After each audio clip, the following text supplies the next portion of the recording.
2021 সালে ঢাকা সিলেট মহাসড়ক 6 লেনে উন্নীতকরণের কাজ শুরু হয়। এর মধ্যে সিলেটমুখী নরসিংদী অংশে রয়েছে 52 কিলোমিটার এলাকা। এই অংশে শেখেরচর, বাবুরহাট ও মাধবদীকে পাশ কাটিয়ে জেলার প্রবেশ মুখ শিমুলতলা থেকে বাঘহাটা পর্যন্ত 7.02 কিলোমিটার সড়ক বর্তমান মহাসড়ক থেকে বিচ্ছিন্ন করে 2.08 কিলোমিটার সড়ক কমিয়ে বাইপাস সড়ক নির্মাণ করা হচ্ছে।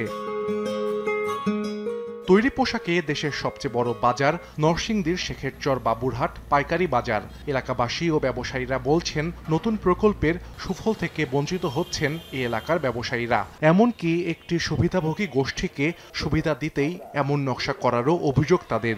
মাধবদী বাবুরহাটকে পাশ কাটিয়ে যদি বাইপাস করা হয় তাহলে এই বাজার বিনষ্ট হয়ে যাবে। হাজার হাজার মানুষ আমরা ক্ষতিগ্রস্ত হবো। ক্ষতি এমন না, কথা বসায় দিব, ক্রেতারা মারাত্মক অসুবিধার সম্মুখীন হবে।